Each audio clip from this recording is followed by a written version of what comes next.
this Wednesday morning, July 2nd. Thanks for joining us on ARC Rochester. I'm Abi Fridmann. And I'm Dan Schrack, and I decided to show up.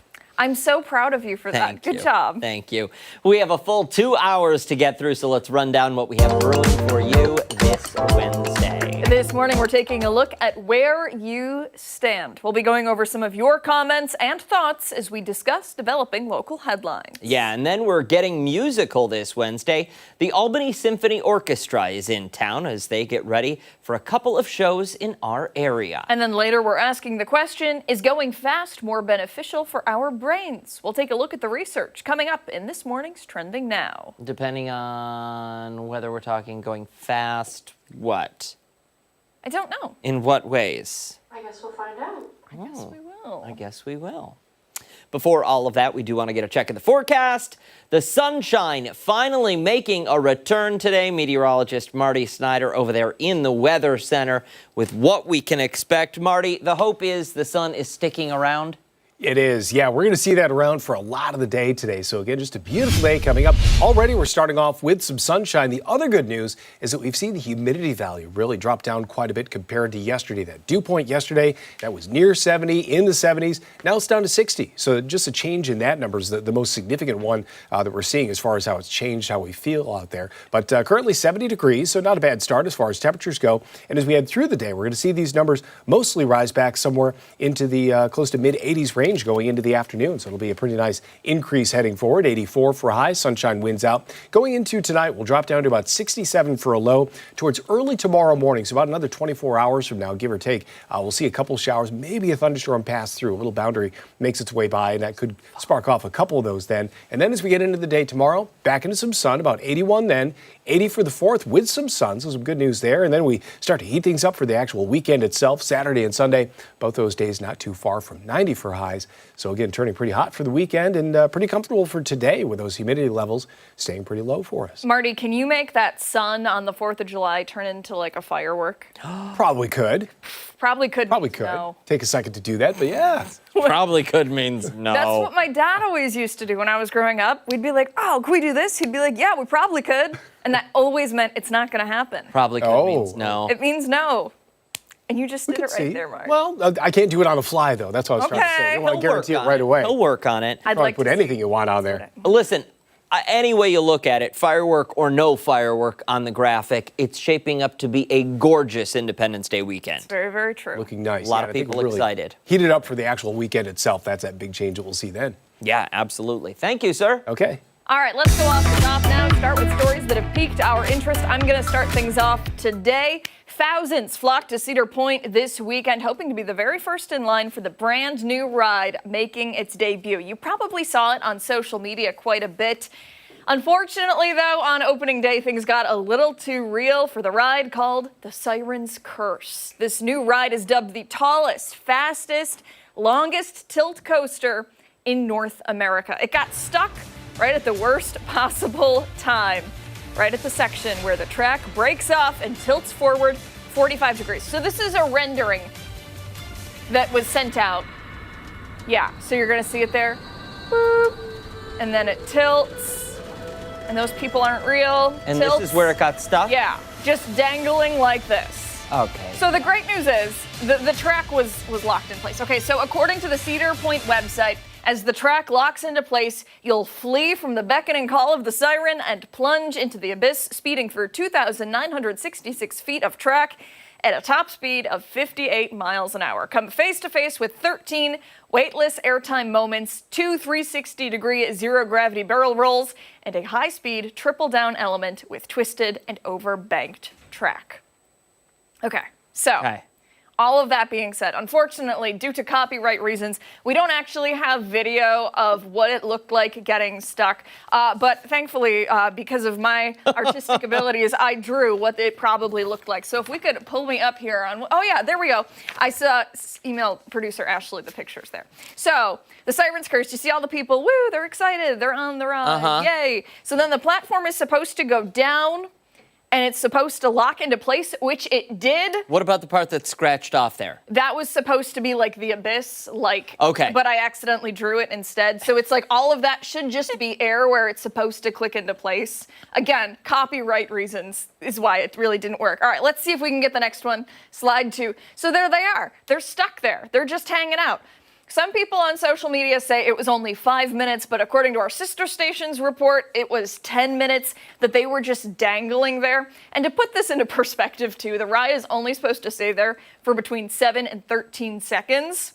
So, I mean, think about it. The first, couple seconds that you're there, you're like, is it gonna happen? Yeah. And then you're like, wait, is it really gonna happen? Yeah. A minute goes by, and you're wondering, like, what in the world is going on? Yeah. Stressful, and you can see all of their faces change. Now they're just looking scared, and their hair is sticking up also because they're stressed out. And then, thankfully, they were able to get it figured out. A video posted on TikTok of the park employees getting the coaster back on track. Again, we can't show the video for copyright reasons. Do we have slide 3? We do have slide 3. Okay. There they all are, happy that they are okay. Nobody was hurt. Cedar Point spokesperson confirmed that the coaster experienced a delay Saturday afternoon, but the ride was restarted. Guests continued the ride. When it reopened shortly thereafter, everyone got off safely. Did that person lose their legs in the ride? No. The first person? No. They didn't. Nobody was hurt. How come some people have legs and others don't? Honestly, you want to know why? Because I rushed. I did that in like 2 seconds. It's just me being sloppy and lazy. They were all crowned king as well? No, that's their hair. You're such a Just jerk. being... So I'm going to copyright these. You should. You should. Yeah. So no other station. Do you remember the people that said that we took their video, the online platform that says we took the video? Yeah, saw them commenting on the video on social media asking if they could request permission to borrow it from the original poster. I'm like, we know what you're up to. We know all about it. Yup. Site that shall remain nameless. So so that's the Siren's Curse, open at Cedar Point. It's got great reviews. People have been having a lot of fun on it, but... Listen, it looks like a lot of fun, sans the getting stuck. But you know what? Like, it's a roller coaster. Like, also, it's gonna happen. What a story. Right? Day one. Yeah. It looked, I like a good. What's that series of horror movies where people always die? Final Destination. Okay, Final Destination moment. the day it opens. Yeah, that's true. That's true. All right.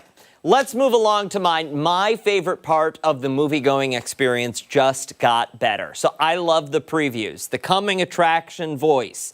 This summer, in a world unlike any other. The anticipation and that classic cartoon from the 1950s, you know, the one where you got the dancing popcorns and soda, and they all sing, "Let's all go to the lobby." You know what I'm talking about? I do know it. It's all iconic. But as of yesterday, moviegoers at AMC theaters are seeing even more ads right before the movie starts. I'm not talking about trailers, though. AMC just cut a deal to sell what they call the Platinum Spot. The final few minutes before the film actually begins. Those minutes now belong to premium high-dollar commercials. For years, AMC refused to do this. They said audiences wouldn't like it. But after a brutal start to the year and more than 160 theater closures since 2019, they've changed their tune. Their competitors have been doing it since 2019, and now AMC is getting in on that cash flow. The total pre-show trailers, including commercials and behind-the-scenes promos, can now run 30 minutes. So depending on how you feel about all of that, you might want to show up early, like I do, get there before they even turn the lights down in the theater, or show up late. Some folks hate trailers, especially as of late, because some of them are spoiling plots. Others, like me, like the little warm-up. Now, I know a lot of people are probably thinking, what about Nicole Kidman? Her dramatic, sparkly, emotional monologue about the magic of movies, the one that's launched into thousands of memes. Well, it's safe for now because it's not part of this new ad package. But with more brands crowding the screen, it could be pushed a bit earlier or eventually fade to black altogether. This is the only video of Nicole Kidman that we had And it was from a pregnancy announcement from, I don't know, 2 decades ago, probably. Wow.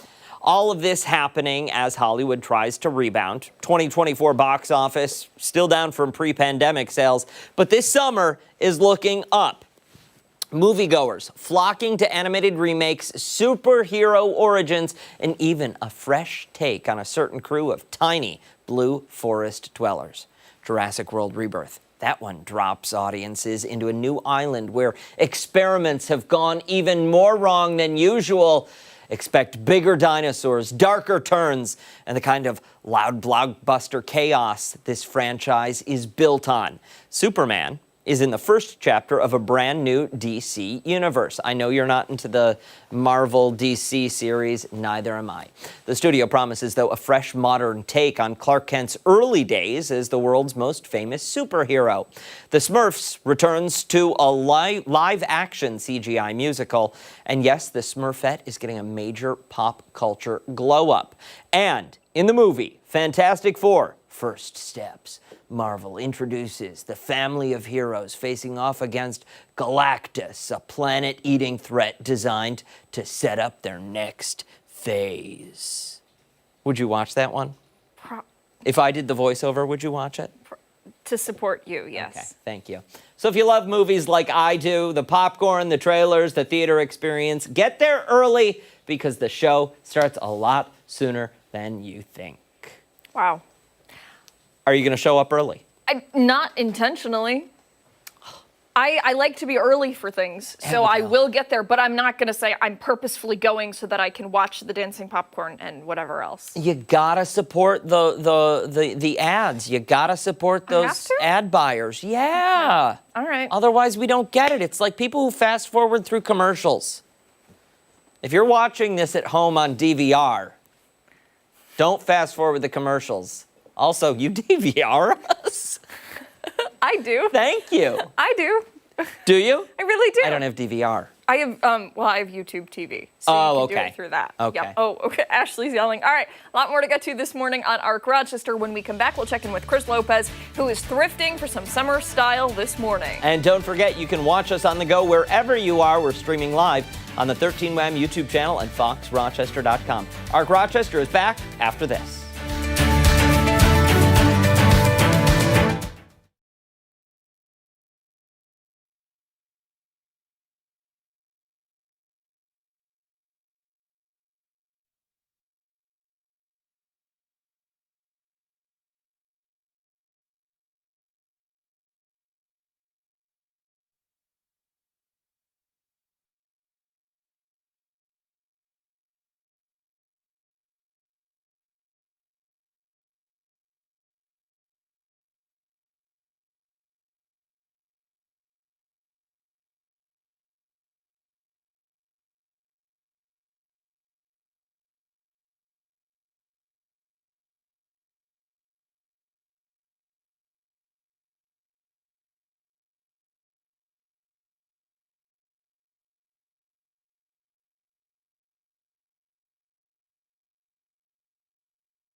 All right, for those looking to up their summer wardrobe game and not hurt the wallet while they're doing it, thrift shops are a place that can help you accomplish that goal. Chris Lopez is on something of a thrift shop crawl this morning. And Chris, you are at the Goodwill on Clinton Avenue right now. Is that right?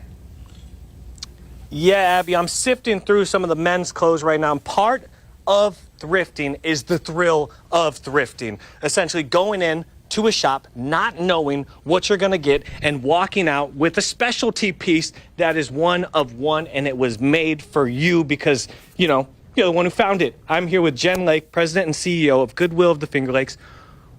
We got a nice summer selection going on that you carefully crafted for us. First of all, this is the elephant in the room. Take me through this here.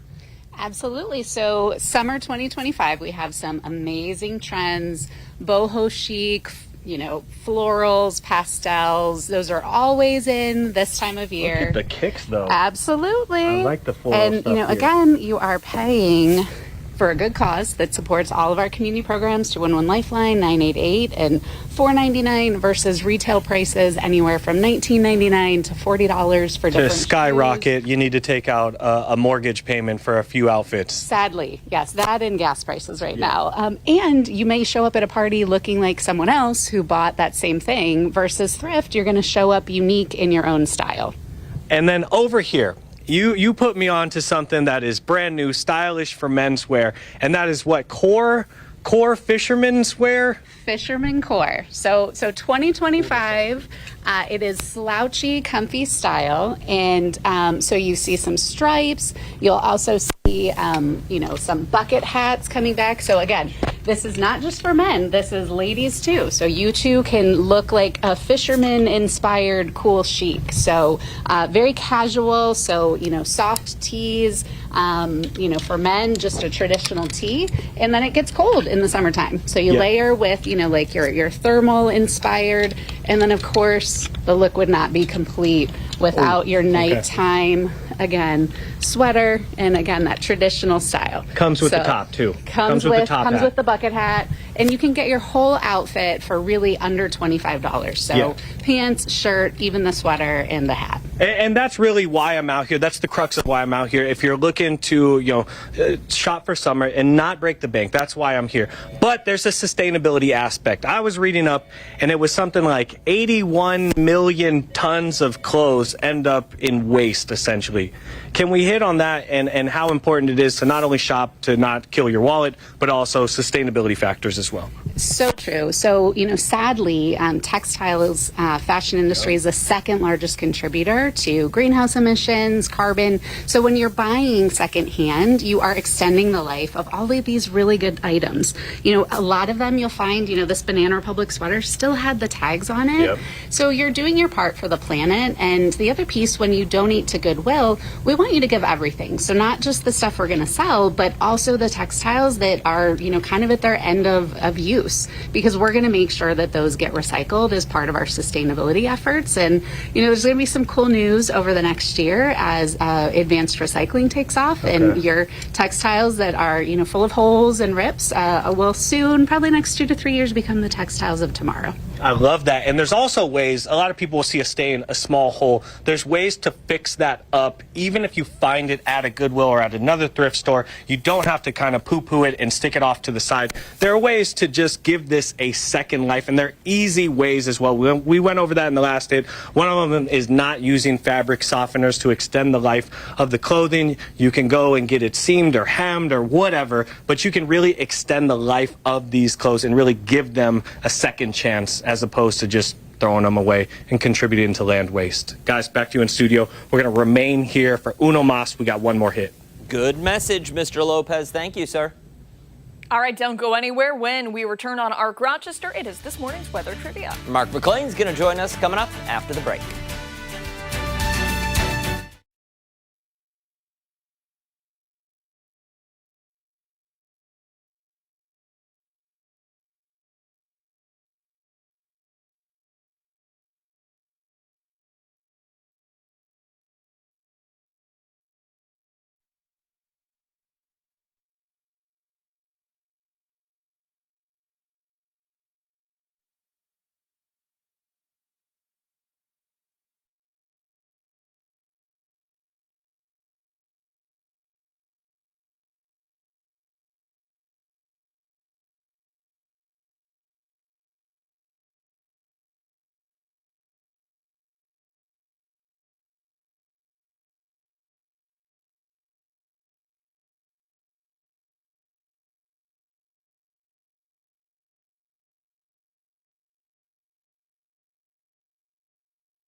Welcome back. Meteorologist Mark McLean is joining us now with a look at the sunshine, the humidity, and our weather trivia, too. Yeah, lots of sunshine out there. This is a big change from the weather pattern that we had for May and June, right? Mm-hmm. Yeah. Remember how rainy it was? It was gross. How cool it was in May? Yeah. So we dug through the numbers for our weather trivia today, and check this out. This is in relation to May and June rainfall. So put them both together, add up the number, and let's see how much rain fell during that period.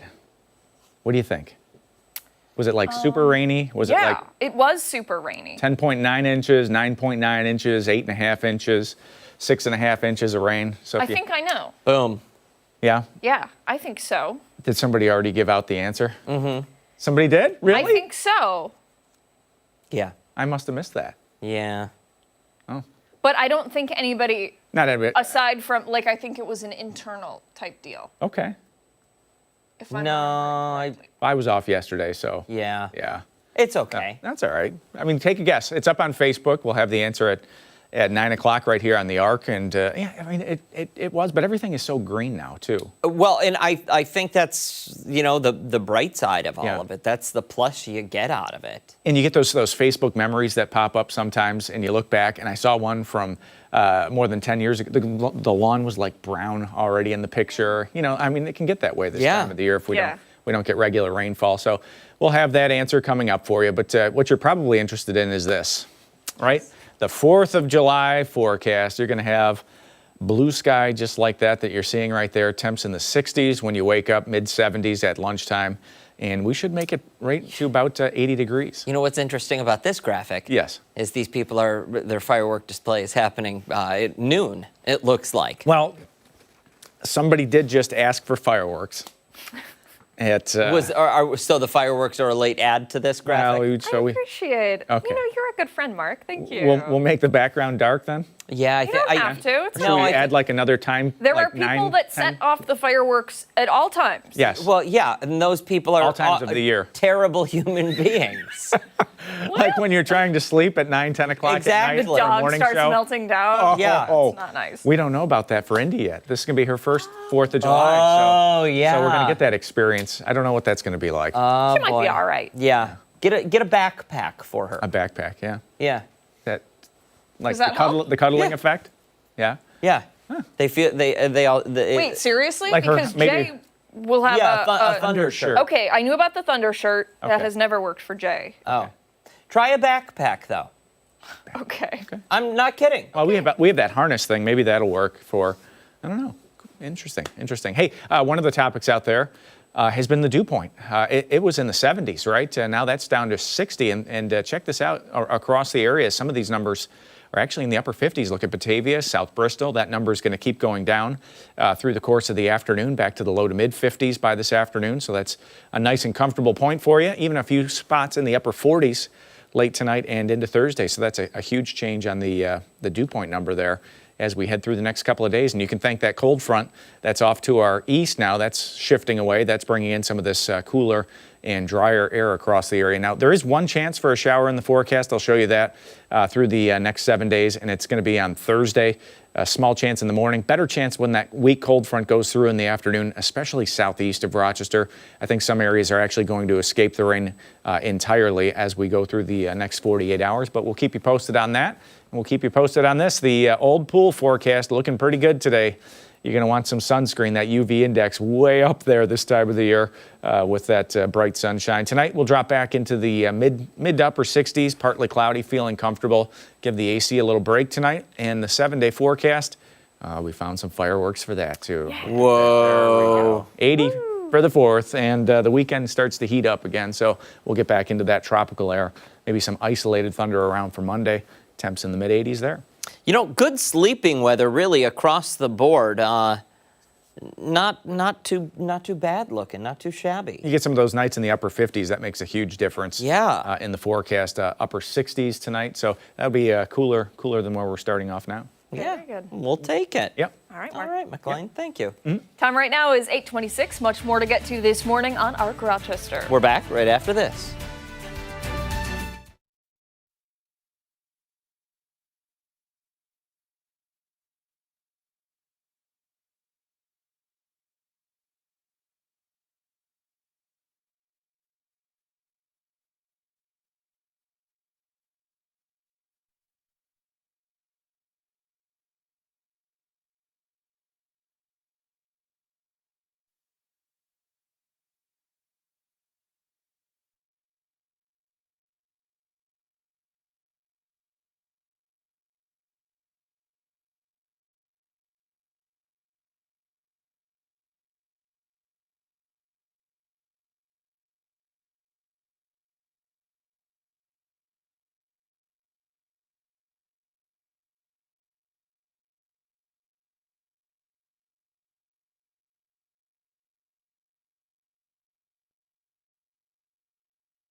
morning. Thanks so much for sticking with us here on ARC Rochester. Stephannie Joseph here now as we discuss some of the trending local stories and take a look at where you stand. Yeah, we're going to start things out right now with RG&E and NYSEG asking for another rate hike just months after their last one took effect. Yeah, the companies filed a 5-year plan with the state saying they need to raise rates again to upgrade infrastructure, cover pandemic-era debt, and meet state energy goals. Now, this all comes on the heels of a separate 3-year rate hike that was approved in 2023 with increases that November, again in May 24, and this past May.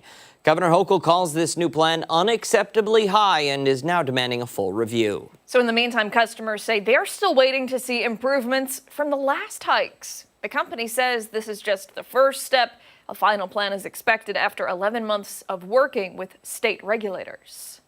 And people have been going off about this on social media. I know we did a story yesterday actually talking to people out on the street. And I know we have some comments here that we can pull up and see what exactly they're saying out there. And we hear from Joseph, who says, ridiculous. They raise rates to upkeep their equipment rather than lose their insane profit margins. Steph, I would imagine for the most part, these comments are people that are pretty upset, right? Yeah, so a lot of people, because it's directly impacting those. Of course, we don't have like a final decision on this itself, but the thought of it is giving some people a little bit of nerves, I guess. Yeah. What's Bradley have to say? Bradley saying, I'm about to have my gas and electric shut off because they messed up my meters over a year ago. They keep dragging their feet, and now I don't even know what to do. Well, and I imagine people are also upset because for the past 3 years, they've been paying more. Every year, they've been paying more. And now the company comes out and says, infrastructure, again, which is something we have heard from them several times now with these rate hikes. I get it. Yeah, we've done a number of investigative reports ourselves about some of the things, that comment specifically, some of the things that people are facing out there in terms of energy when it comes to meters and whatnot. So definitely understand his frustration. It's something that we have heard ourselves. So Patrick is also commenting. He says, last time they did a price hike, they used the same argument. So where did the money go from the last price hike in the CEO and other top employees' pockets at RG&E? Yeah. Not mincing words there for No. Patrick. His continues, though, here. He also says, they have been fined and found guilty the past 2 years now for not taking care of customers' complaints in a timely manner, probably. So why should they be allowed to raise rates when they can't even do that correctly? Yeah, I believe they were fined something like $24 million for this just recently, just this year, those fines hit. Yeah, there was an audit, I believe, where they were talking a little bit about that customer service. Lindsay is also weighing in. She says, how convenient when we have no other energy options. William McPherson also saying, pretty soon going to have to go back to candles. This is getting out of control. Yeah, people not pleased about this. Yeah, that's for sure. Big picture. Yeah. Not happy about this. And again, there's still a lot that has to unfold here. This is, the very early stages of this. But I think that the mere idea of this happening once again is what's really frustrating for these people. The fact that it's been 3 years of paying more, and then for RG&E and NYSEG to come out and say, oh, nope, a little bit more. Yep. A little bit more. Not enough yet. I think it was, you might correct me if I'm wrong here, about $50, right? What's that? The hike itself? I would say cumulatively, yes. Yes. Okay, so, that's not small money. No. At all. It's a substantial. I think that some people are like, oh, it's $50, but it is a very big deal. It is. To a lot of people. Yeah. I recently moved, and you were here last week when I was discussing with meteorologist Marty Snyder my gas and electric bill. And for the, I don't know, what is it? It was 10 days, 11 days. Yeah. In the new place, $52. Yeah. And but for what? I didn't turn the lights on yet. I just moved in. Wow. What am I paying for? Yeah. Yeah. So I get the frustration. I get it. Yeah. Especially during the state of finances for a lot of people. Yeah. In this economy. Yeah. Yeah. Exactly. All right, we'll turn now to another story, to Livingston County, where dairy farmers are facing a double hit this season, cleaning up from flood damage while watching their crops get drenched in the fields. Yeah, after weeks of that heavy rain and flash flooding, farmland that should be growing corn and alfalfa looks a lot like swampland. Yeah, some local farmers are worried that the impact of the floods could be felt at the market later on this year. Yeah, and so this is a story that we've been following for a while. I know our Nightside reporters have been on top of it in terms of all the rainfall that we've been seeing and the impact specifically on farmlands, but in Avon itself as well. But a lot of people weighing in on social media because the thought of now something else could impact our pockets later on at the market is a shocker. Yeah. What are people saying now? We have Tracy weighing in saying, meanwhile, here in parts of Yates County, our farmers are lacking rain and need it. We went from one extreme to another here. Another reason to appreciate your farmers. That's a good point. Agreed. Yeah, extremely hard work. Agreed. Yeah.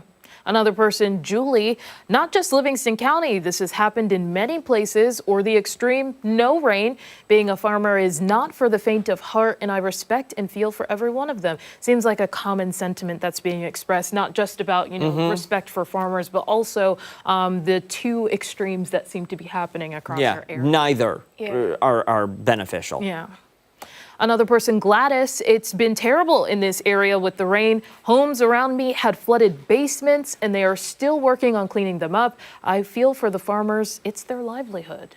Absolutely is. It's their livelihood, and it's our groceries. Yeah. And I can only imagine when it comes to those flooding in the basement, being out in Canandaigua not too long ago, it's not designated as a flood area. So when it comes to coverage for insurance, it becomes a whole different monster to deal with. So I feel for those people out there and can only imagine what they're dealing with. Absolutely. Yeah. All right, let's go on now to a Wyoming county where a woman is looking for answers after cemetery decorations were reportedly stolen from grave sites there. Okay, so the secretary-treasurer of Maple Grove Cemetery in Gainesville says this happened at some point last week. One of the victims says she buried her mother there just last month. When she returned to visit the grave, some of the items were missing. We're told a police report has been filed, and if anyone finds items missing from grave sites, they should report information to the Wyoming County Sheriff's Office. This has got to have made some people upset. Yeah, obviously. Let's see if we can just pull up some of the responses we're seeing. Joanne, Holy Sepulchre Cemetery did that this spring. They cleared all graves of mementos, and you had a small window of time to collect items from wherever they took them. Yeah, that's that being a story. I know in Newark there was also a story that Christian has been following very closely. So a lot of people definitely upset over what's going on. Brenda also saying it's happening all over. It's sad and disrespectful. We had a deer statue stolen from my brother's grave a few years ago. We were lucky to find it and get it back. Wow. That is luck. You can only imagine. These people are already hurting. Yeah. And then to face something like this. Angela is also saying we have had all kinds of things stolen from there. People are just so disrespectful, along with the cemetery removing things. So a lot of people clearly upset, wanting answers. So hopefully there will be some for them. But yeah, it's a story that we've seen in different places. A lot of people bringing that up as well. So again, that search for answers, hopefully we can help with that and they'll get them. With a lot of these comments, they're talking about similar situations that have happened. And I'm wondering if there needs to be better communication between the places where people are buried and the loved ones that go along with those individuals. I don't know what the communication system is like there, but if I had to be running a situation like that, if I had to be running a cemetery, I think I would try to come up with a good way to communicate with, a point of contact for who's going to be, overseeing the grave, who's going to be coming to visit the grave, to make sure that, they know if we're going to be doing some kind of cleanup or some kind of, removal of sorts. And making sure that, listen, we shouldn't be throwing anything away. No, we shouldn't be throwing anything away, but, come collect the items so that we can mow the lawn. Sure. And then sure. you can put them back after this date. Yeah. In this instance, though, the cemetery says robbery. Yes. So it's just that's insult to injury. Right. Salt in an already open wound. Yeah. Not good stuff. All right, Steph.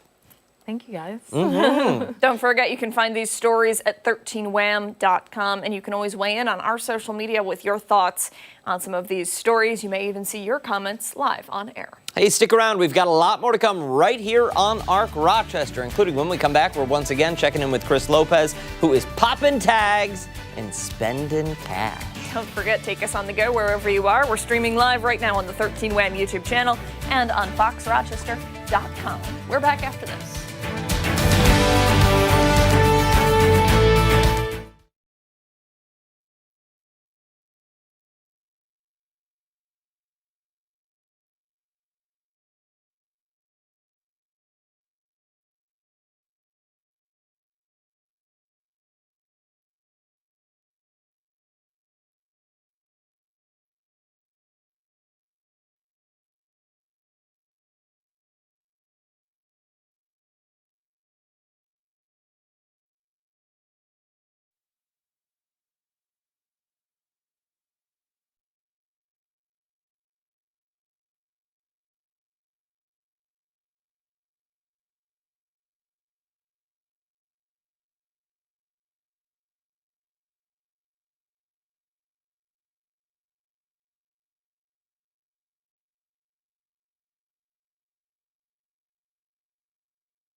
All right, summer's in full swing, and maybe you're on the lookout for some summer clothing. But chances are you're probably not trying to break the bank. So thrift shops are a pretty good option. Yeah, earlier this morning, Chris Lopez was at Matthew's Closet. Then he thrifted at Wear to Wear.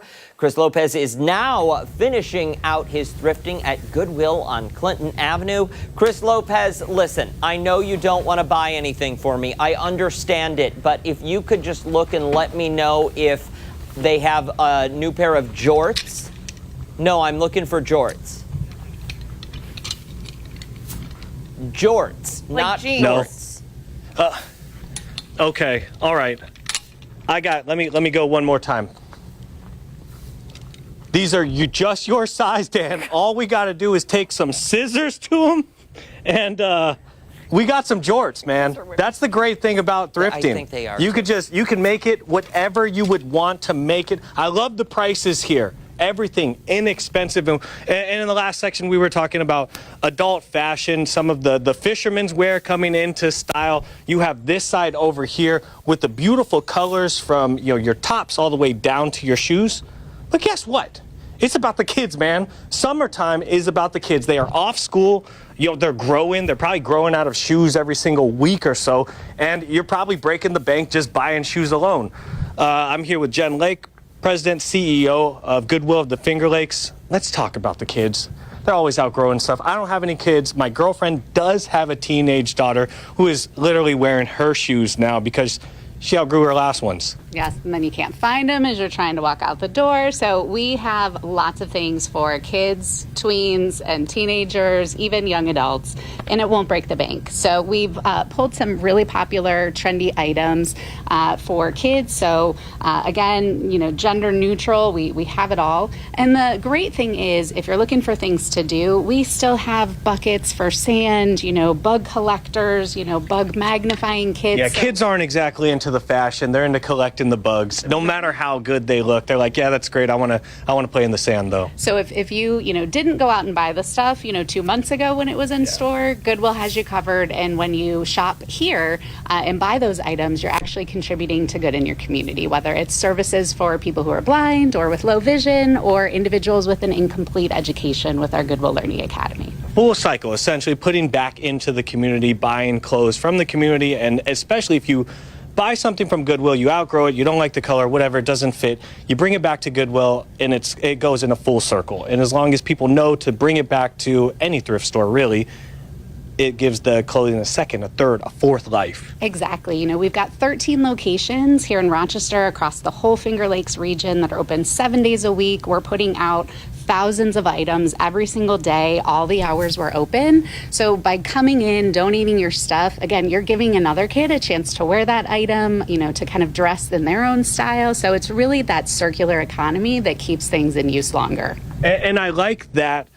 We were at a few boutique stores, a few local shops that may, you know, people, especially in rural areas, don't have access to. You have to go to the city to find, and that's where we were, downtown Rochester. But there's usually a Goodwill everywhere. How many total Finger Lakes Goodwills are there? So in the region, we have 13 different locations, all open 7 days a week, typically anywhere from 9 to 7 or 8 o'clock at night, depending on. And we have those same great items. So every store has a boutique rack because, you know, everyone buys, you know, designer. It doesn't, you know, you can be in a rural area and still like your trendy items. So you can find it at any one of our locations. And then back to the kids and their activities. They're going to want to look nice, yes, and all that, but they want to play with some chemistry sets or with some mason jars. They want to keep their hands really busy. Yeah, so we want to, as much as possible, keep kids active and motivated off of screens. So you can do some really great DIY things with mason jars. You can paint on them. You can turn them into lanterns, different bug catchers. Again, $2.28. And what's great is they're durable. They are less shatter resistant. I did learn this morning that you can break one as you're moving too quickly. I was witness. Yes, yes.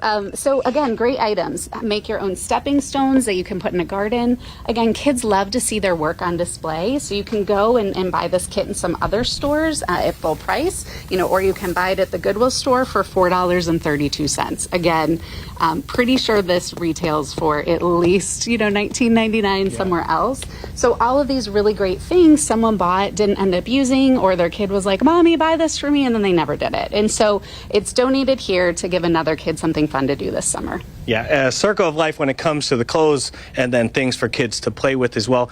And I asked in between the hits, what time or what day is the best day to go to a Goodwill? When is the new stuff coming out? And the answer was every single day. They're putting out new stuff every single day because of the donations.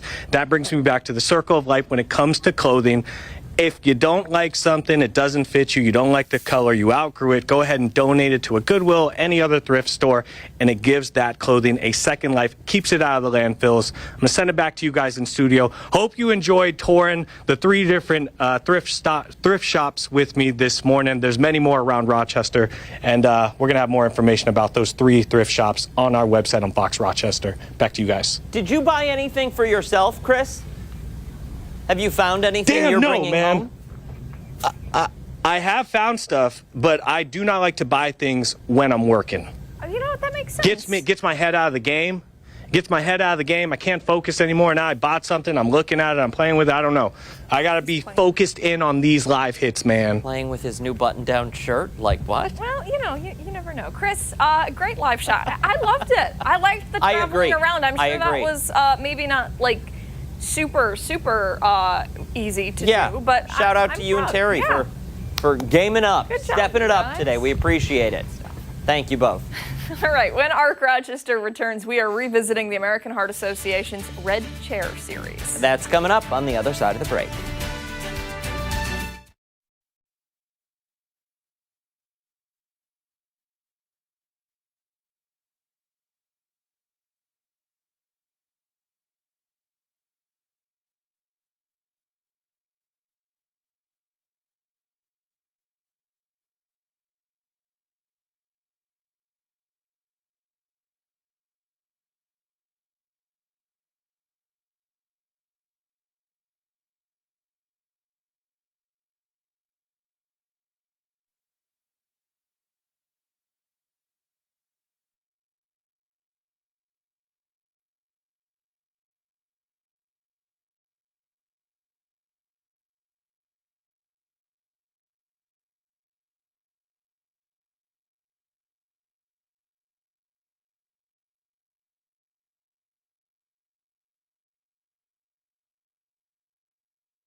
.50 this morning, Rochester Regional Health and the American Heart Association have teamed up to help the community learn more about the impacts of heart disease and ways you can monitor your own risk. Yeah, they've released several videos, most recently the 5th episode of their Red Chair series.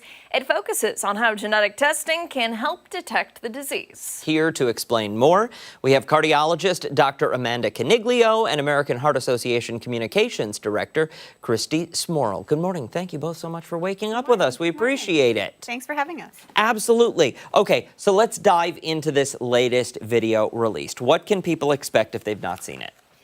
You can expect really important information for heart health. That's what the Red Chair series is all about, bringing heart health education to you, meeting people where they are. We're doing this on YouTube, on social media, so that people can get information to help them learn about their risks, about different heart health information, all from their own home where they can easily learn. It is something that could be life-saving when you think about it. Talk to us a little bit about this latest topic, genetic testing. Yes, genetic testing has really exploded recently all across healthcare, but really particularly in the field of cardiology. So now what used to take millions of dollars and months, if not years on end to do genetic testing, we can do in just a couple of weeks and detect whether a patient is at risk for sudden cardiac death, heart failure, high cholesterol levels, aortic diseases. So lots of different testing that we can do to really help identify somebody's risk and potentially save their life. And just a follow-up to that, I'm sorry No. to cut you off there, just a follow-up to that.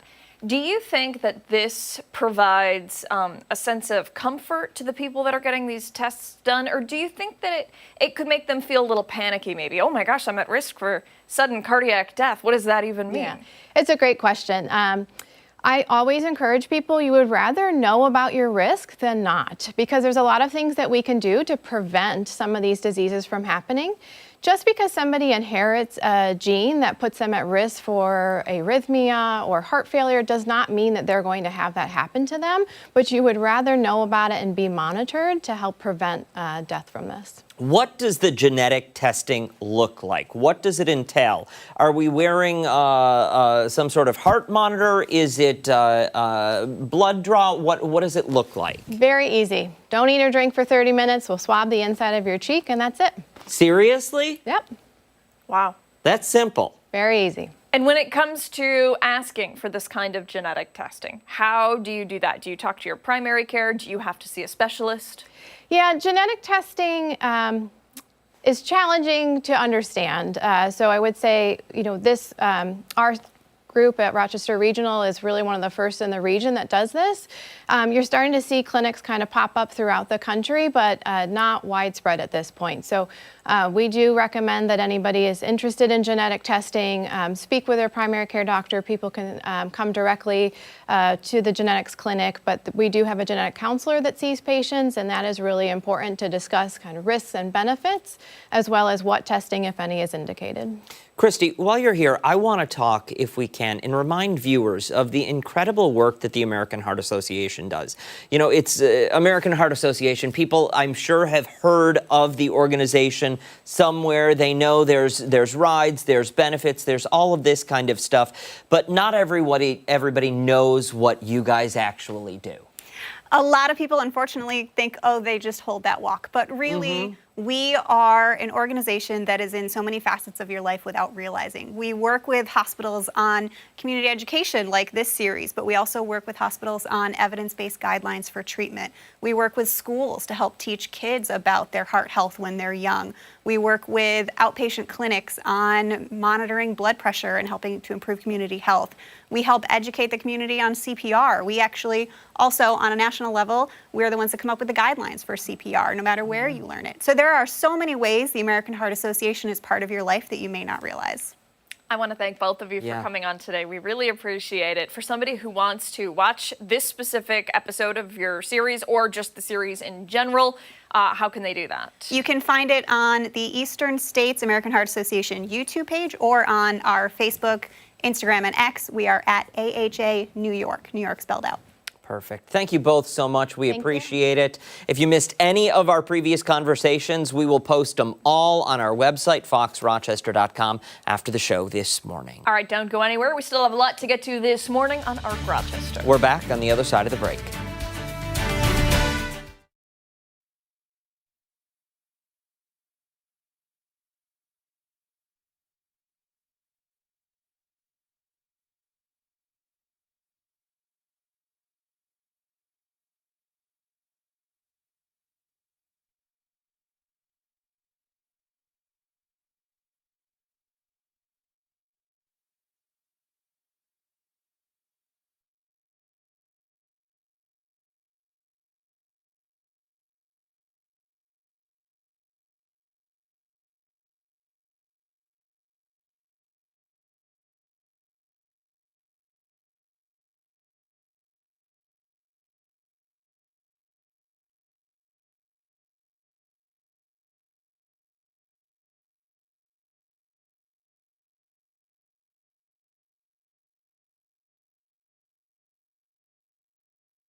Much more to get to this morning on ARC Rochester. As we continue into the 9 o'clock hour, Steph will be here breaking down some of our top political stories. Yeah, she joins us now with a preview of what we can expect at 9. Hey there, Steph.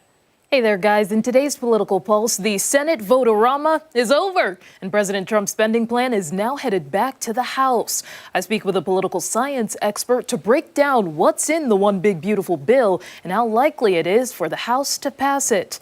That's all coming up in our 9 o'clock hour. ARC Rochester returns after this.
Wednesday morning, July 2nd. Thanks for staying with us on ARC Rochester. I'm Abi Fridmann. Thighs up. Yeah. I'm Dan Schrack. Well, no, you pointed it out earlier, and it's very true. It's very true. These pictures are just unflattering. They are not flattering. So there was a video clip that I posted on social media the other day of a little rant I did. And because they're so unflattering, I put the text right over this. I did. You think I'm kidding? I put the text on there because it doesn't look good. I know. It's bad. I'm going to start. Yeah, that's actually making it worse. Just don't look. Just don't look. Just crop your cover TV, this from here down. I shouldn't have mentioned it in the break.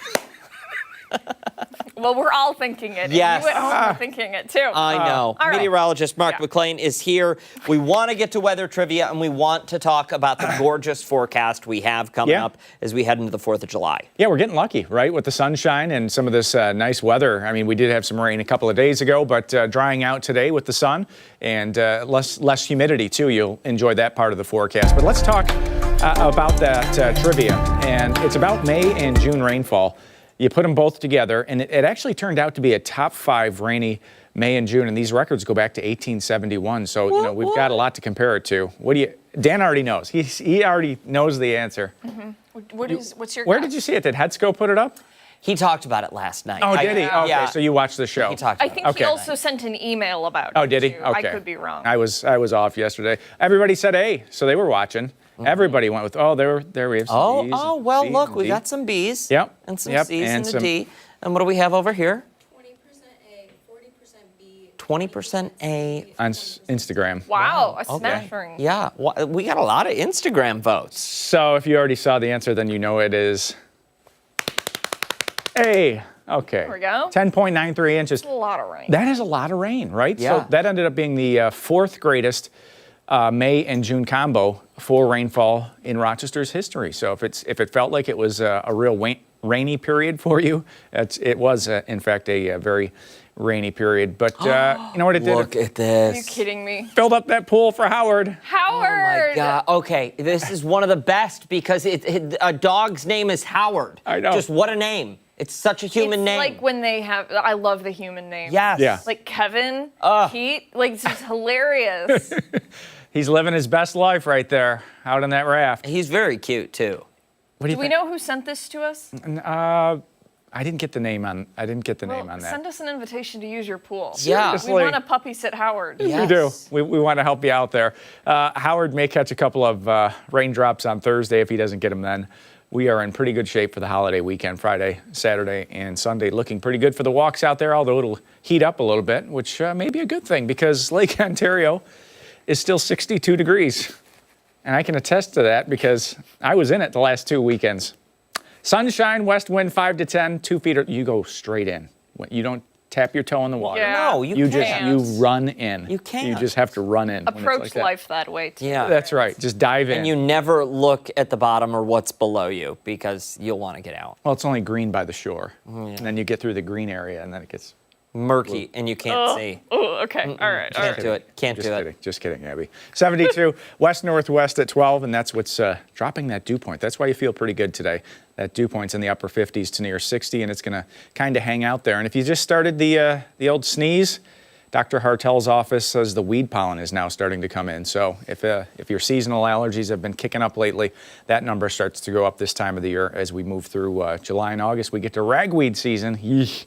Not looking forward to that. But satellite radar still has that cold front east of us. That's a good thing. That's why we're clearing out. And there's another sneaky little cold front barely showing up on the radar back to our northwest. This one's going to move through on Thursday, give us another chance for a shower, maybe a clap of thunder for areas southeast of Rochester into Thursday afternoon. So enjoy the sunshine today. Tonight, a partly cloudy sky for us. There's that small chance of showers on Thursday. Again, not everywhere and not all the time, but that general risk is there. I think we'll leave it at about a 40 to 50% chance. And then heading into Friday, we'll start to clear out pretty nicely for the 4th of July. Golf forecast, get the clubs out, 74 at 10, 81 at 1, and 83 at 5 o'clock with that sunshine today. Should feel pretty good. Later tonight is nice and comfortable, upper 60s with a partly cloudy sky in that 7-day forecast. Look at that. Nice. How's that feel for the 4th? Love it. Ooh. And the 3rd of July. I mean, there's so much going on this time of the year. Grad parties and all the like, too. But, the Ring of Fire down in Canisius Lake on the 3rd is always a blast. That looks great. The weather for that looks great, too. So a lot of the lakes do rings. Several years ago, City of Rochester did a drone show in addition to fireworks, and that drone show was spectacular. Yeah. I would love to see that make a return. Yeah, really cool stuff. And anything that you're doing, the weather's going to cooperate this year, so that's Really nice. is. That is. And hey, just a quick little plug here. We do have a full list of 4th of July activities over on 13wham.com. We absolutely Compiled do. nice and neatly for you at home. Yeah, it's compact. Bunch of stuff. Yeah. One might call it a news warehouse for your pocket. Wow, and it fits right in there. Yeah. All the events fit right in there. Right in your pocket. Yes. All of the events. It's really incredible. That's amazing. Astounding technology these days. Hey. Hey, stick around. When ARC Rochester returns, we're previewing some upcoming performances from the Albany Symphony Orchestra. Yeah, don't forget, take us on the go wherever you are. We're streaming live right now. Come join us on the 13wham YouTube channel and foxrochester.com. We're back on the other side of the break.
so much for sticking with us this Wednesday morning. The Grammy Award-winning Albany Symphony Orchestra is paying homage to the Erie Canal this summer by taking its music down the waterway and stopping in our region twice. Yeah, for more on the exciting musical experience, we're joined now by music director and conductor David Allen Miller and Senior Vice President of Wealth Advisory at Wilmington Trust, Ella Hackiel. Good morning to you both. Thanks for being here. Good morning. Good morning. We're so happy to be here. So tell us a little bit about the upcoming shows that you have planned in our area, because I know that people are going to be excited to come and see the performances. Well, tonight we're kicking off our water music tour in Medina. It's an 8 o'clock concert out right on the canal in the big parking lot downtown behind the buildings. And everyone's welcome. Free events starting at like 1 o'clock, but the orchestra takes the stage at 8.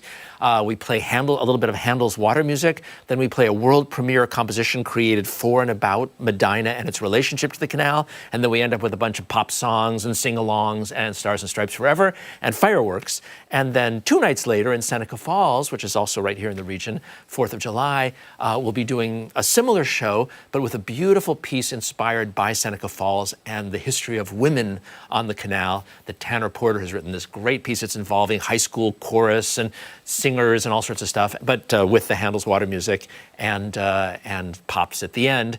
And there we're doing a drone show. So if you aren't that into fireworks on the 4th of July, come on over to Seneca Falls. And then the rest of the week we'll be in Utica tomorrow. We'll be out east in Fort Plain and Schuylerville near Albany. We were just talking about drone shows for the 4th of July. Where did this idea come from? Well, it came from me, I guess. But I want to bring Ella and Wilmington Trust and M&T in because they've been great partners and sponsors of us, and as has the New York State Canal Corporation. And it was really just a chance to celebrate the bicentennial of the Erie Canal. We did something similar in 2017.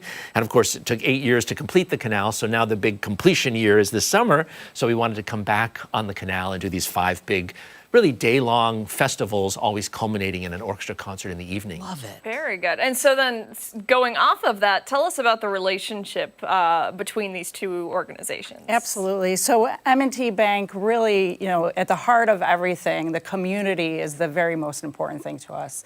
And really what inspires community is the connection that we all have. And really from a commonality standpoint, there's nothing that brings people in community together more than the arts and music. And so the Albany Symphony and the celebration of the Erie Canal was such a natural fit for us. And M&T has been a huge champion all across, all these different regions that we're going really from the Buffalo area and the Rochester area all the way back to the Albany and Saratoga area. When you guys heard about this tour, is that what sold you? Well, first of all, it is just an amazing celebration over the next few days, but truly, the Albany Symphony and M&T are just really meant to be together as part of the community. That is excellent. Love that. What kind of music can people expect to hear? Well, it's kind of everything. We start with Baroque music that's 300 years old by Handel, which he wrote for a trip down the Thames on the water, and then a world premiere in each location, specifically about that place and its relation to the canal and to New York State, and this theme of more voices, of amplifying voices that aren't as often heard, voices of immigrants, of women, of people of color, etc. And then pops and sing-alongs and Stars and Stripes, and in most places fireworks or a drone show. So lots of fun. And then I should mention all during the afternoon and evening, all sorts of other events going on at the site. Food, beverages, dance, nature walks, kayaking, yoga, everything under the sun. That's good and great. Now let's get back to the sing-alongs. What do I need to warm up and practice? You have to practice Heidi, Heidi, Heidi, ho. Because I think the Blues Brothers, right? Cab Calloway. It's Cab Calloway, and he was a native of this region, of this part of the state. So, but we're also doing, This Land Is Your Land, and If I Had a Hammer. But we're doing a lot of pop music too. Great stuff. Everything from Jefferson Starship to Alicia Keys, and so it's a real nice mix. And we have these wonderful singers who perform with us. So it's a very unique show. It's kind of a 3-parter, and each part is just unbelievable. You've really got something for everyone. The whole family. And the whole family. Great. Everything is family oriented. So bring the kids. It's just going to be a great afternoon and evening.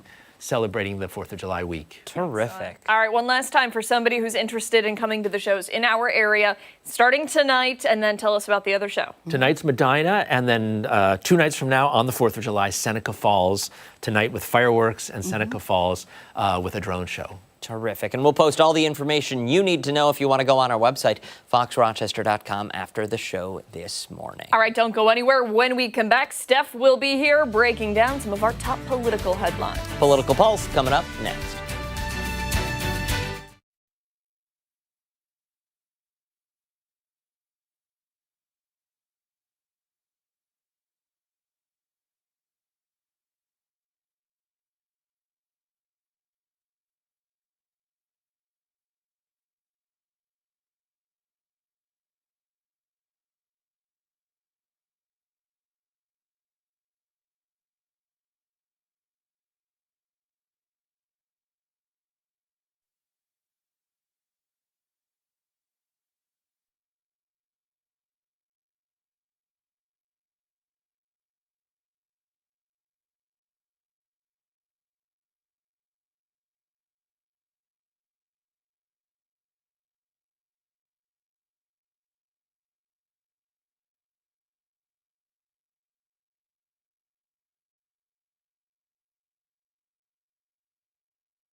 For a political pulse check here on ARC Rochester, and today we're talking the one big beautiful bill. It's now up to the House to decide if it becomes law. Now, this comes after a House Rules Committee vote to advance the bill. An amended version narrowly passed in the Senate just yesterday. 3 Republicans joined Democrats to oppose the legislation, leaving Vice President J.D. Vance to cast the tie-breaking vote. The controversial bill includes tax breaks expected to primarily benefit the wealthy. Proposed cuts to Medicaid and food stamps could also hurt those in need and leave millions without health insurance coverage. I don't know what's going to happen in the House. They're going to take it up pretty soon. Do they have the votes to pass exactly what we did? I don't know. I just think we delivered for the president. We gave our House colleagues a better bill than we found. It has $200 billion more in savings. The tax cuts are permanent. House Democrats are going to do everything we can over the next few hours, today, tomorrow, for the balance of this week and beyond, to stop this bill from ever becoming law. Now, House Speaker Mike Johnson is calling for a floor vote by tomorrow at the latest. For more on these new developments on Capitol Hill, I'm joined by politics professor Tim Kneeland from Nazareth University. Good morning to you. Good morning, Stephannie. There is a lot to get into here. I guess to start off with where things are currently. We just went from the vote-a-rama, now back to the House. In your opinion, what would be the likelihood that it passes through? I imagine that Donald Trump is putting every effort he can behind the scenes, he and his collection of White House aides, in order to get this across the finish line. As you saw just the other day, the Senate also had a marathon vote. They lost 3 Republican votes, but J.D. Vance was able to cast the tie vote and get it passed in the Senate. Johnson thinks that he can get it across the finish line. So I imagine that it'll be white knuckles for Republicans going down through tomorrow. But they're meeting at this hour as we speak, and they're going to begin debate and discussion and votes. There is a lot of interesting things going on within the Republican Party itself. You're starting to see a lot of divisions come out. I'm thinking of Senator Rand Paul talking about the national debt being a major concern. I believe it's $3.3 trillion that's expected to be added based off of the current bill in the state that it is.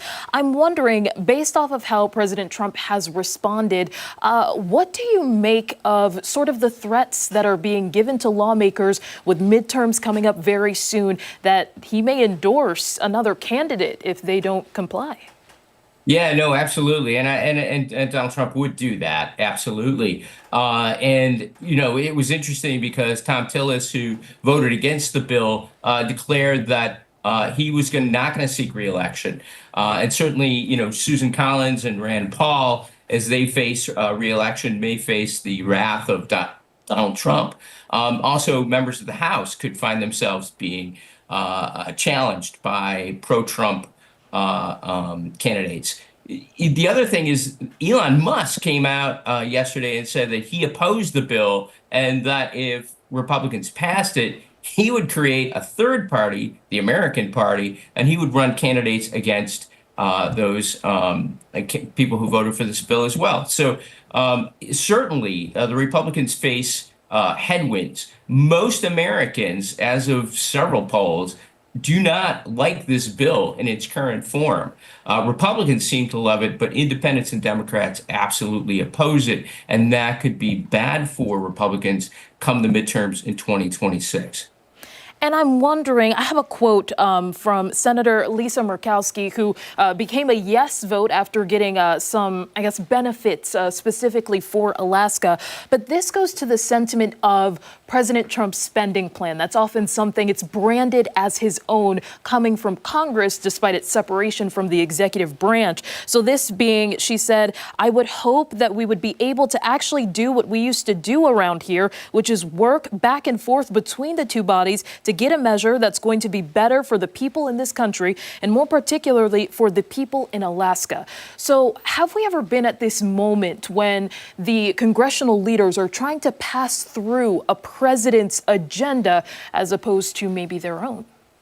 Oftentimes. The president is the de facto leader of the political party, that they're enrolled in. So the president is the de facto leader of the Republican Party, and so Republicans tend to carry the water for the president, just as when Barack Obama was president and he wanted the Affordable Care Act passed, the Democrats were called upon to pass that legislation. So this is not unusual. What's unusual is that Donald Trump has a tendency to get what he wants as opposed to compromising with the legislative body to find something that both would be comfortable with. And I think that's really the case here. This is Trump's bill. If it succeeds and it ends up being a problem for Republicans, it's going to be on Donald Trump as much as the Congress of the United States.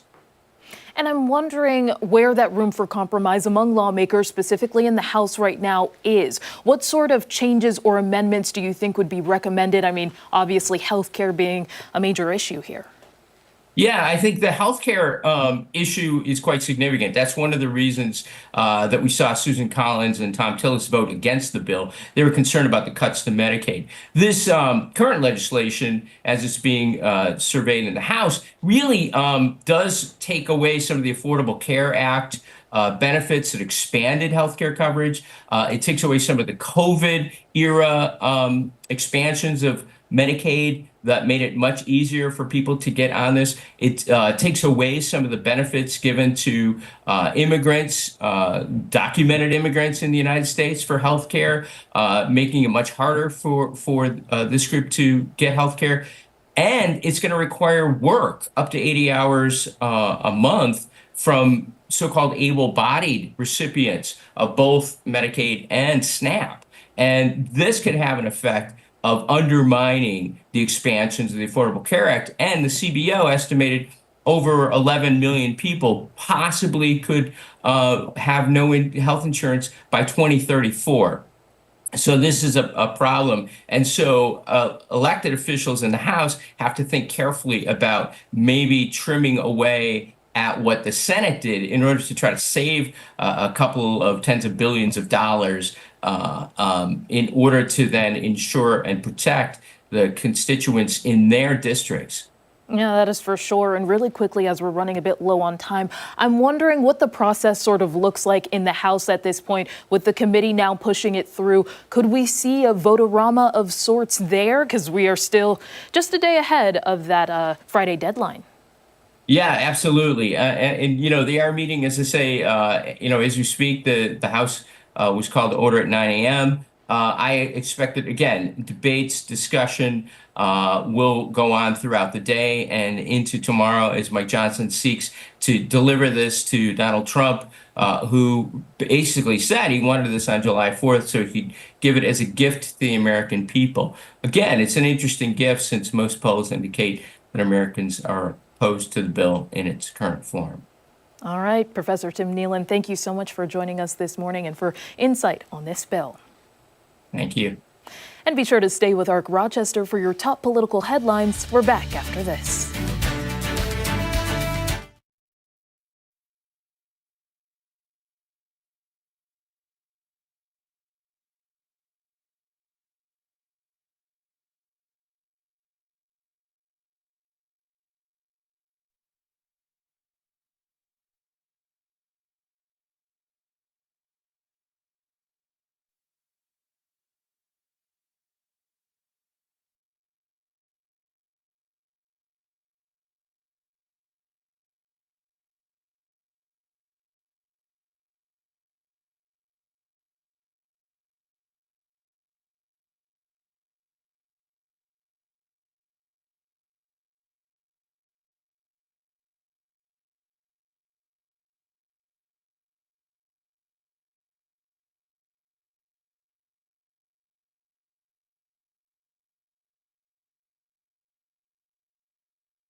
Wednesday morning. Thanks so much for staying with us here on ARC Rochester. It's time, ladies and gentlemen, for us to go from the ground up this morning. Since we have some favorable weather, we wanted to get a check of how the garden is looking. Yeah, meteorologist Marty Snyder and Mark McLean are outside for us this morning. Man, they are kicked The ties back. are off. They're looking good out there. Guys, how's it going? Yeah, it's going pretty good. You know, it's so comfortable in these rocking chairs. I don't want to do anything. I just want to sit here and hang out in the garden. Well, now that everything is planted up, what do you think, Marty? I think it looks great. You know, the peppers are starting to come in. We were talking about that just before we went on air here, so it's nice to actually see something beginning to form on the plants already. Yeah, and we were just looking through some of these tags over here, and we'll get up and walk over in a second. But there's something called a Scoville unit on the pepper table. So this over here is all a pepper table. What are we getting into over there, Marty? That's what I was going to ask you. I'm getting a little scared.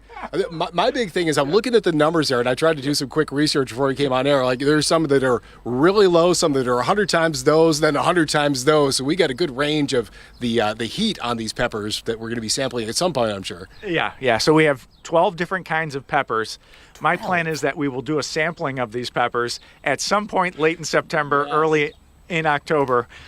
Live on the air. What do you guys think in studio I'm on that board. one? I love it. Sure. Yeah, Absolutely. I remember us having, I had an adverse reaction to the hot sauce competition we had earlier this year, so I'd like to not relive a moment like that, but I'm on board. You know, Mark, I was telling you earlier, as I was leaving the building yesterday, I was like, oh, I'm just going to go over and check on some things, and stole some of that sweet basil you've got.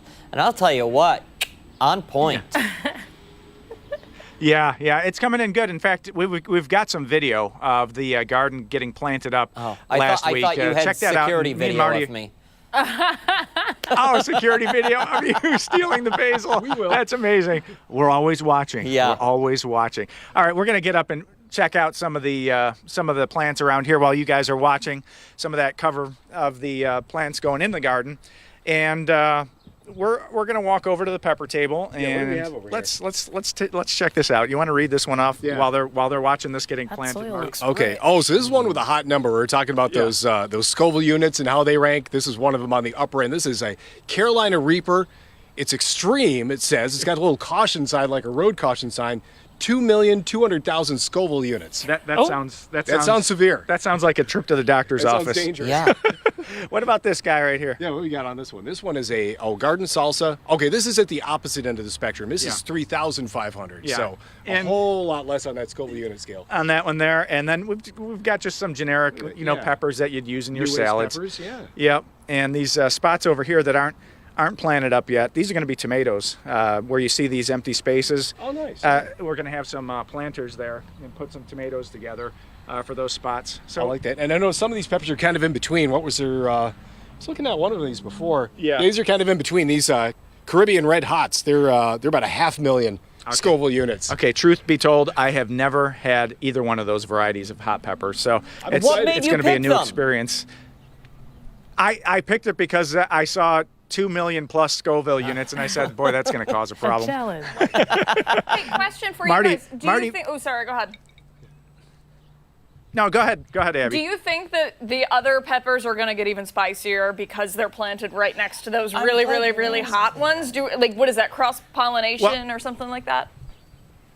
Well, I think these are going to help each other stand up. Technically, the garden is a little bit overplanted because we had a few more plants than we probably needed, but I didn't want to let any of them go to waste. So we'll see how big these get. If we need to thin out the herd out here, I think we've got two of each plant, so we'll be able to do that if stuff starts growing into itself. Marty's got something here. Yeah, I was over at my parents' house this weekend, and my dad has made a donation to the garden. These are going to be kind of big, but this is Indian corn from his garden. Wow! You can see all the different colors that it comes out as. Oh, that's so awesome. it probably is too tall, will grow too tall to be inside, but maybe we can put that outside of the garden somewhere. I think this is going to be a perfect backdrop. You see this?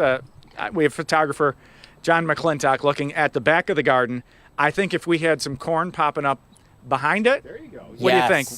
Yeah. 100%. 100%. We'll bring in corn popping up and there. we'll pick them, and you guys can use them.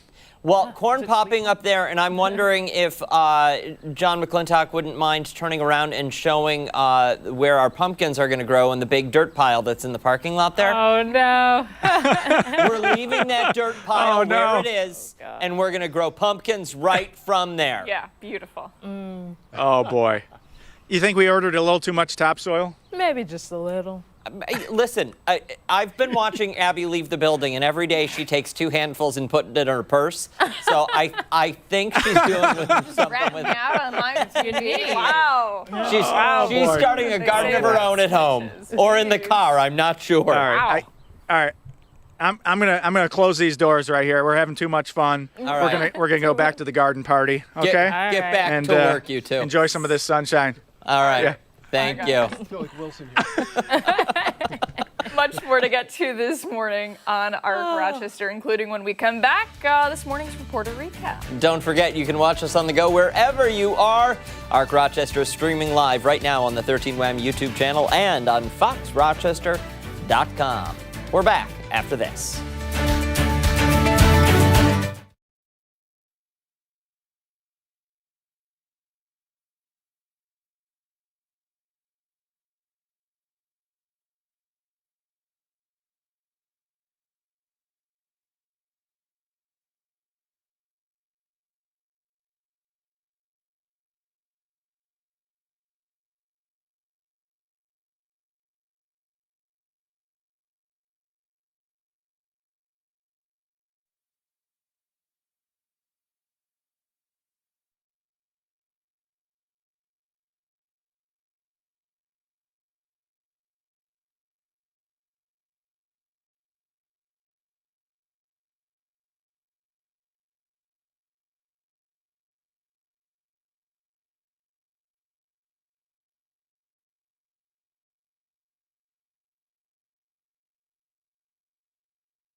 Welcome back. In this morning's reporter recap, we are taking a closer look at new details about a tragic incident that took place last year where a missing man was found dead in the Highland Park Reservoir. 13WAM's Natalie Calzatoni has more on the staffing at the reservoir at the time and the security upgrades.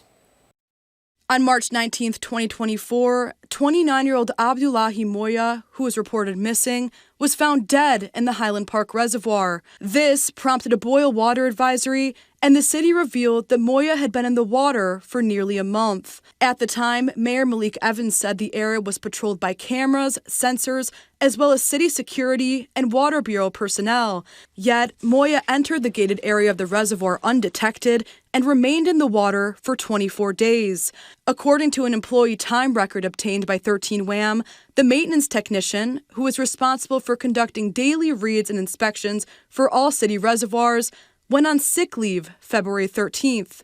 While he was away, records I received show 2 reservoir operators took over responsibilities, which the city says is typical. It was around 6:30 a.m. February 24th when Moya went into the water and died. According to Highland Reservoir's door access report, no staff was present at that time. Hours later, the senior reservoir operator opened one of the doors at noon and recorded a daily read. Going forward, the 2 workers continued doing reads, and the maintenance technician returned from sick leave March 18th. The next day, the technician found Moya's body while doing an early morning read, according to the police report. The city has noted that the reservoir is deep and reflection waves, light, and shadows can obscure the view of the bottom, and there were no safety issues with the drinking water. While it's still unknown how Moya entered the gated area and remained in the water for so long, action has been taken to improve security, according to the latest update from City Hall Tuesday morning. There are now updated cameras, including infrared, that are manned 24/7 and send an alarm to 3 locations within the city if fences are breached. Security measures have also been adjusted, including increased patrols with a dedicated patrol focused on city reservoirs. Natalie Calzatoni, 13 Wham News. All right, and Natalie is here to talk to us a little bit more about the story and some of the things that she learned. Nat, where do you want to start? Yeah, absolutely. You know, with stories like this, such a big story that happened last year, we're always trying to stay on top of it. And we did learn more about the staffing at the time, as you heard in the story. I know one of the employees went on health leave and 2 others took over responsibilities, which is walking around the reservoir, checking it, did daily reads. I know the second day the employee got back, the maintenance technician got back from the health leave, he did find the body, and that was something we didn't know before. I find that a little curious, though, that the day the regular guy comes back, or the day after he comes back, that's when the discovery was made. Right. You know, but for those 28 days prior, while someone else was doing the job, nothing. Right. And I know the city had said that you know, it wasn't the first time they have done the job before, and there could be reflective waves, lights. The reservoir is deep, you know, reflecting on the water. But yeah, I mean, it's natural curiosity. On the second day back from the job, Yeah. he did end up finding the body. Yeah, and let's talk a little bit about some of those security upgrades that are in place at the reservoir now. And, you know, we were talking about it a little bit while the package was playing there, about getting the reservoir covered. Well, that's been a discussion for years now.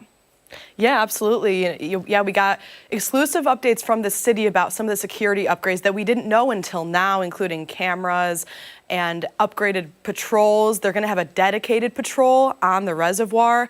And then when it comes to covering the reservoir, we talked about that a little bit, the LT2 requirements that are federal regulations. They're continuing to look into that. I know decommissioning the Highland Park Reservoir was a consideration as well. They're going to be having meetings in the fall about that. So that's something that we'll also stay on top of, because that was a conversation in this story as well.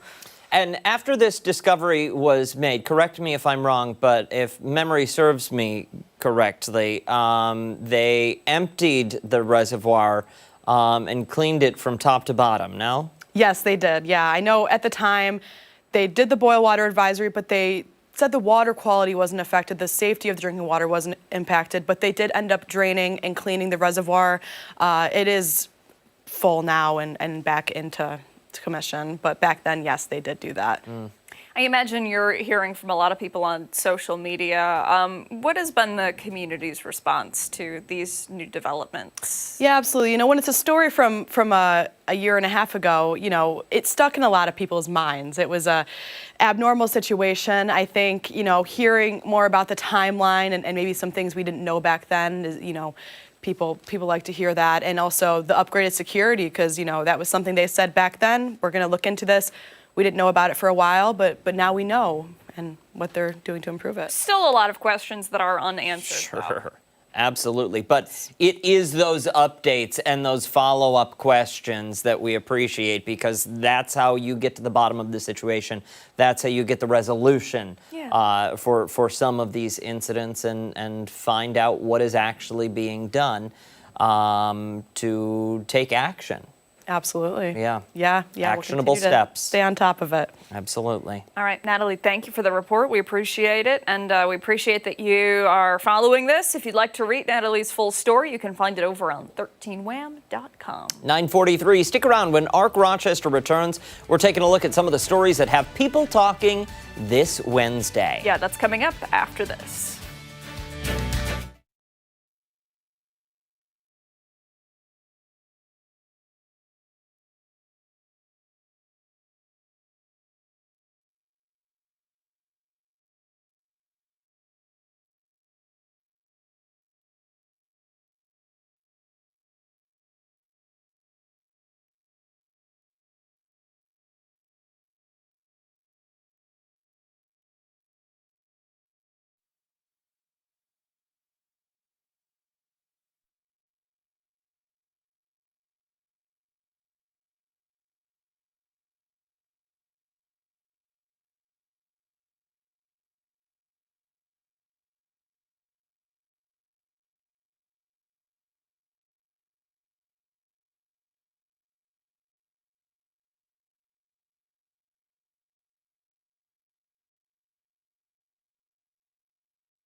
right, it's time to see what's trending this Wednesday morning, and we'll start things off with a new study all about taking things slow. Yeah, pump the brakes, speed demon.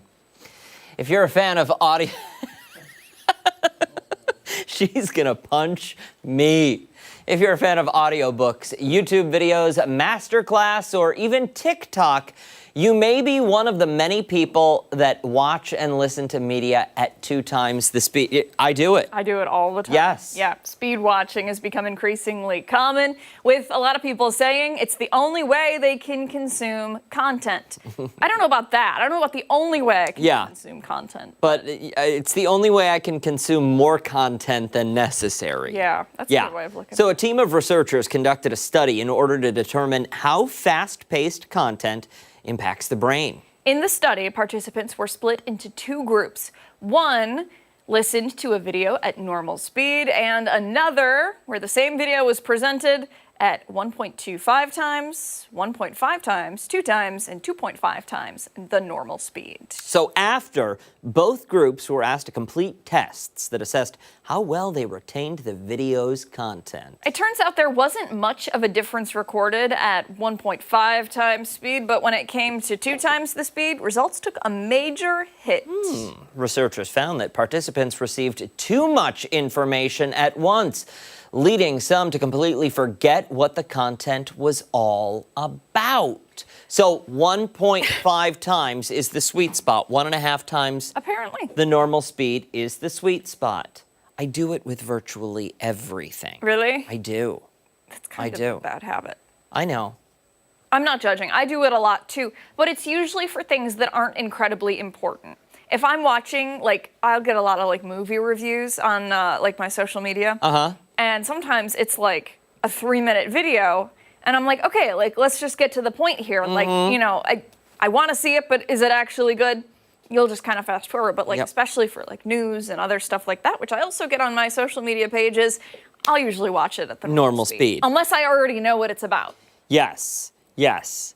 Yeah, probably not the best habit to have. But again, if you're within that sweet spot, you're still retaining the information. You're not missing out on anything you normally wouldn't miss out on. And you know what? I think as content creators, right, because we technically are creating content everywhere. Yes. I think that that's like a good lesson, that we shouldn't be sharing these like big long clips of things, right? People don't have the attention span for it anymore. Just like little quick snippets. And then give them the option to watch it in 2 times speed. We're turning into goldfish. Something shiny. Ooh. All right, moving along now, a woman is going viral on social media after she argued for more child-free businesses. Okay, so I saw this on social media. The woman shared a recent experience that she had in a restaurant that made her wish for child bans. She explained that she was not blaming the kids for her terrible experience. Instead, she put the parents on blast. Yeah, so during this outing, a family walks in with a 2-year-old child. The woman explained the toddler then vomited on the table. Well, instead of picking the child up, she says the parent slowly led her child outside while the girl continued to get sick across the restaurant. Okay. I was hungry. Okay. The parent and the child then left the restaurant, and they were never seen again. The woman explained that the parent never came back, never cleaned up, and never even apologized to staff. People in the comments mostly took her side, saying they're also in favor of some child-free places. Others say it's discrimination. Yeah, I don't know that you can do child-free places. I think you can do, 21 and up when 21 and up is warranted. Otherwise, I think you got to deal with it. It's a hazard of, commerce and industry. But listen, I think, it could happen to anybody. You get sick sitting at a table. Yeah. It could. Most people know how to control that and say, I can't sit here any longer. I need to excuse myself. Yep. However, when you're the responsible party, when you're the oversight, when you are the parent or guardian, pick your kid up. Get them out of there as quickly as possible. Yeah. And listen, I don't even know that anybody in there would have expected anything more than oh my gosh, we have to go, I'm so sorry, and run out with the kid. But allow it to continue and slowly, walk through the middle of the restaurant and make other people lose their appetites. Yeah. Not good. Yeah. And you don't know what people have going on, right? I mean, maybe the kid had a medical issue or something like that. Like, you really never know what people are dealing with. If it was my kid, obviously get the kid out to the bathroom or somewhere, and then just tip heavily. I'm so sorry. Let me clean it up. Whatever it is. If it was a fancy restaurant, just get rid of the tablecloth or whatever. Yeah. But to just disappear and never really be seen from again. I don't know if they had contact with the restaurant or the owner or well, that's the like thing. That. They might have reached out afterward and said, hey, charge me for something so I can leave you guys a tip because I'm so sorry for what happened, but I had no other choice than to, not dine and dash. Yeah. Leave something behind and dash. All right. It's gross. It's gross. All right, let's move along. Men on social media are sharing that there is one specific accessory that makes them steer clear for potential female suitors. Are we really? Okay, whatever. It's called the pearl earring theory. According to the idea, pearl jewelry symbolizes beauty, class, and sophistication, which can be viewed to some men as intimidating, expensive, or high maintenance. Okay, this has the potential of scaring men away. Okay, see ya. Because you wear a pearl earring? They are even going on to say it is one of their biggest red flags. Oh my God, get a grip. Okay. Women are just now finding out about this theory and are outraged, rightfully so. Many people say they love pearls and they can't believe that this is actually a thing. Yeah, others are using this as a piece of advice to throw away all the pearls they have in order to attract men. Listen, if you own them, do not throw them away. Out. Do not. If you already own them, do not throw them away. And I say, wear them with pride. If you don't already own them, I say don't buy them because I don't like how they're harvested. But that's a story for all right. That's a different topic. But yeah, if you already listen, bro, man up. If she wants to wear pearls and you're afraid you're not going to be able to afford that lifestyle, guess what? She's out of your league. Can you scroll up on the prompter for me? I want to make sure that I got that a little bit more.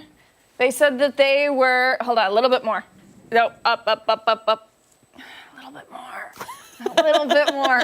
This is me being... What are we looking for? Okay. Intimidating, expensive, or high maintenance. That's what I wanted, and my iPad's not working. Intimidating, expensive, or high maintenance. I have been often called those things before, and you know what Can we all just get a grip? Yeah, I think crying out loud. It's class. It is taste. Class.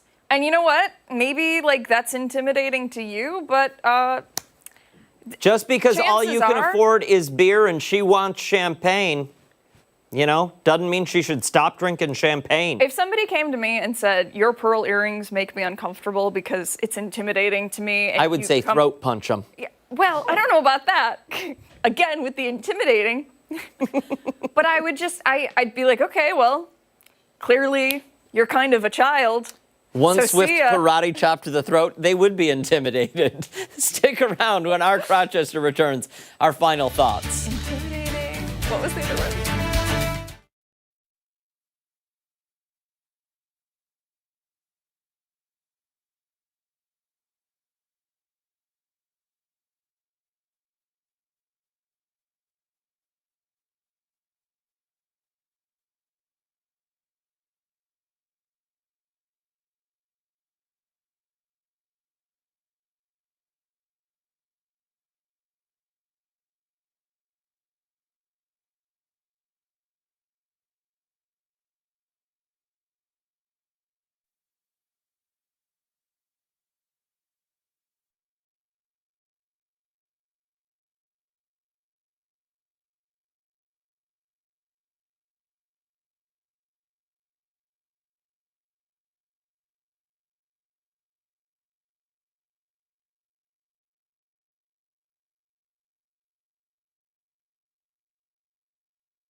Okay, all right. It's time for our intimidating, expensive, and high-maintenance final thoughts of the morning on ARC Rochester. Never heard anybody accused of something like that before. Bougie final thoughts this morning. Steph, where do we begin? Do you own pearls? Pearls? Uh-huh. Not real, no. I like Pearl Street in Buffalo. That's where we had our rehearsal dinner. For Oh, really? Nice. Yeah. That's a great spot. They were given to me. It was a gift from my grandparents when I was confirmed in the Catholic Church. There you go. Yeah, and my dad, he has a pair. He got me a pair as well when he was overseas. Nice. I know. Hoity-toity. Well. And that does it for us here on ARC Rochester. Make sure to wake up with us again tomorrow morning starting at 4:57 over on 13 Web ABC. I'm going to Danielle after. You hit me. You hit me. Steph and Mark have more coming up on 13 Wham News at midday. Bye.